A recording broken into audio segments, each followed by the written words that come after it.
You all have photos. You have photos that are stacked up in a closet. You have photos that are in a box. You have photos on your dresser. You have photos on your mirror. Some of you put photos in albums. You put them on the shelf.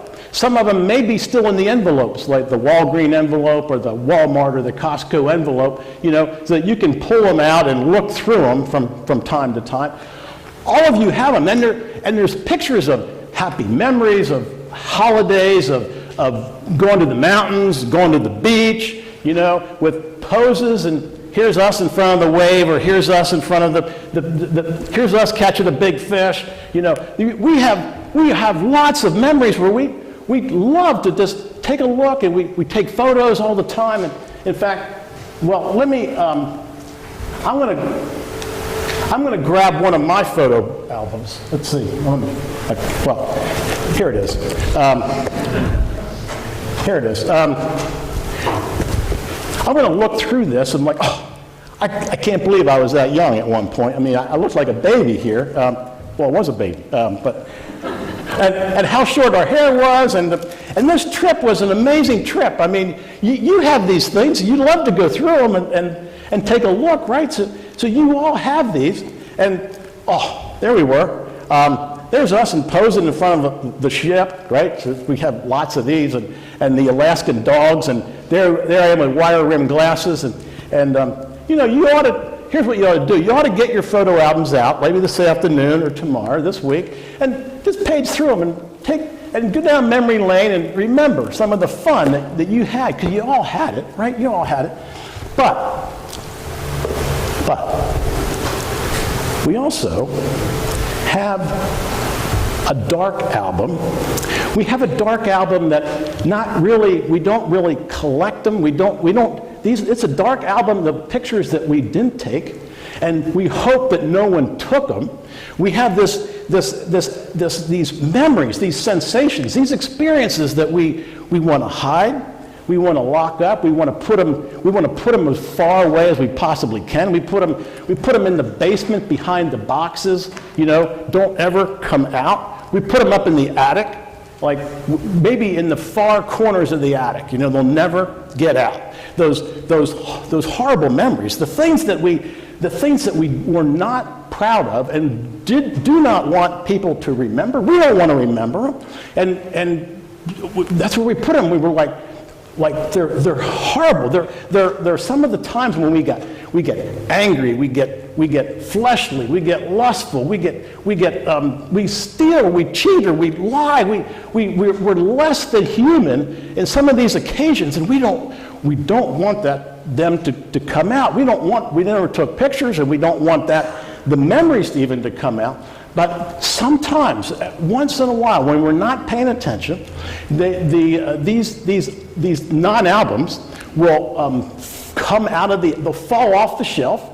They'll come out of the attic, and they'll sneak up the basement stairs, and they'll open up, and they'll drop those non-pictures out, and we're like, and they'll ooze the ugliness out of them. We're like, I do not want to remember that. I don't want to remember that, and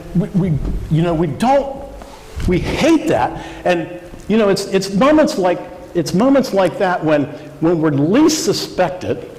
For some of you, it's when Alan Fudd would show up, candid camera. But for newer generations, it's when John Quinones shows up with What Would You Do, the camera crew. When you're not suspected, that's when these things happen. And they come out of the closet, clobber you on the head, and you're like, I hate that memory. I wish I could erase it totally and completely, because that's a horrible thought.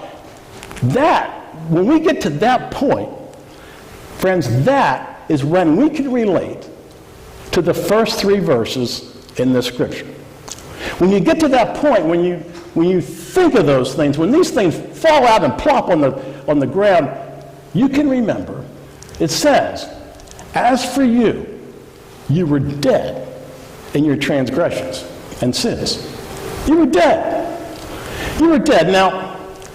Now, what does it mean to be dead? It means to be deceased. It means to be flattened roadkill. It means to be flatlined. It means to be OD'd. It means to be like a fish feed. It means to be like at the bottom of the ocean, being ripped apart by sharks, crabs all over you. You get the point. Dead, right? So you're completely dead. You're completely flatlined, and that's your condition. That's our condition right here. But then, we're here for good news. We're not here to be thinking about our deadness, our decaying body. We're not here to think of that. We're here to think of good news. And it says, but then comes verse 4. Then comes verse 4 and verse 5. And the King James, the American Standard, English Standard, and even the New Revised Standard Version, I think has a little catchphrase in it that says it better than the NIV. And it says this, it says, but God. But God. We were dead, but God. And our version says, look at verse 4, it says, but because of his great love for us, who is rich in mercy, made us alive with Christ, even when we were dead in our transgressions. But God. We were dead, but God made us alive. Made us alive when we were dead. And that, my friends, is good news. That is great news, because all of us can relate to the first 3 verses. We have memories. We were there. We were dead, but God made us alive. And picture this. Well, when did he do it? He did it when we were dead, right? Now, I'll ask you the same questions I asked the Bible study group on Tuesday. I said, have you ever seen a dead person doing 2-hand CPR on themselves? You go, staying alive, right? Have you ever seen a dead person do that? And they said, no. And then I said, well, have you ever seen a dead person take an AED, read the instructions, rip off their shirt, put the paddles on, say clear, I guess, or not, and push the button to get a shock? And they said, no. Not even on YouTube videos where you can see most anything. No one's ever seen that. So, friends, but we were dead, not doing 2-hand CPR, not doing the AED to ourselves, but God made us alive. Picture it this way. We're dead. The ambulance crew comes, and they pick us up, put us in the gurney, drive to the hospital. Now, they don't have the lights on. They don't have the sirens on. They're not swerving through traffic because you're dead, right? And they're not running through red lights, and they're just taking their time. So they get to the hospital, and you're pronounced. You're pronounced DOA, dead on arrival. And they're about to transport you to the morgue. You're dead. But God shows up, and he picks us up, breathes life into us, puts us in a wheelchair, and says, take this patient to the valet parking, or take him to the front door, call his loved ones, tell them to come pick him up. He's alive and well. She's alive and well. Come and get him. And then, but God places his son, Jesus Christ, on the gurney, takes him to the morgue. Takes him to the morgue for us. That's what God does for us. Now, thirdly, did you read closely verse 6? Or did you just sort of skim past it like we always do? We just sort of read real fast and not pay attention to the words. If we read slowly, it says, and God raised us up with Christ and seated us with him in the heavenly realms. We were dead, but God, what's it say? Read close. Raised us up with Christ and seated us with him.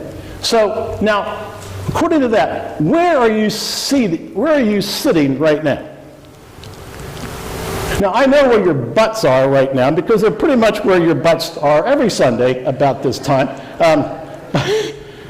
But not your physical butt. Where's your real you? Where's your soul? Where's your spirit? Where's your spirit? It's not here. You're seated. This is such huge news. We're seated in the heavenly realm. We're seated with Christ. We're seated with God. That's what he does for us.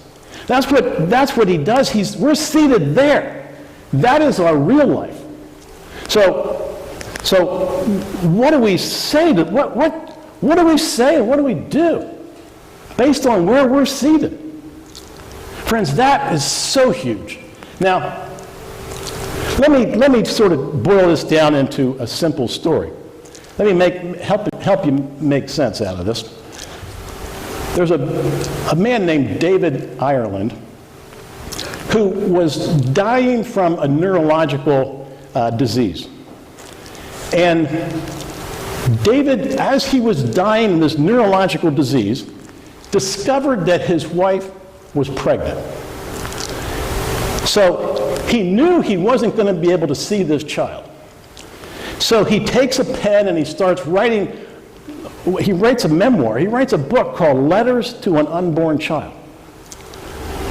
And there's a little excerpt of these letters to an unborn child, and it goes like this. He goes, "Your mother is very, very special.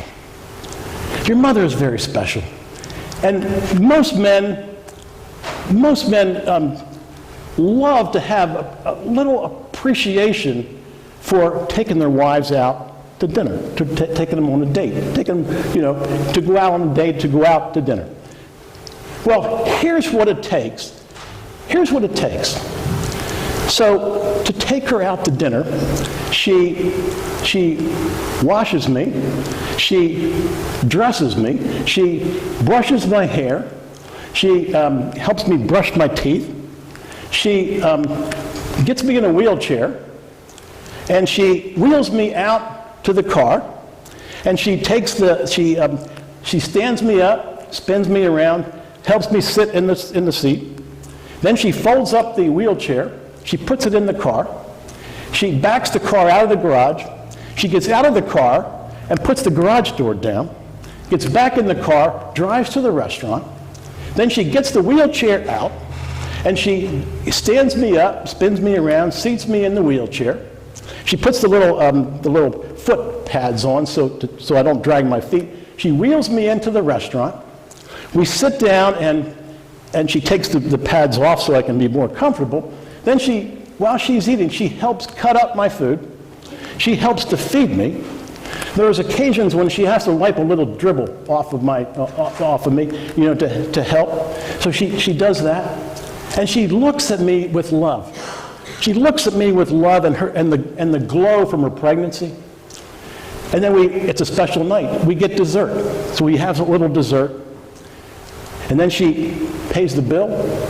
She puts the foot pedals back on the wheelchair, and she wheels me out to the car. She stands me up and she spins me around, and she helps me sit in the car. She drives home, parks the car in the garage, and then repeats the same process. So she gets the wheelchair out and she puts me in it, and we get into the family room. We're sitting by the fireplace. And we sit by the fireplace, and she looks at me and she says, "Thank you for taking me to dinner. Thank you for being my dinner date. I love you so much." Friends, that is the love that God has for us when we were dead. He made us alive out of his love, out of his mercy, out of his grace. He raised us up, seated us in heaven, And he prepared good works for us to do. What do we say? What do we do? Amen.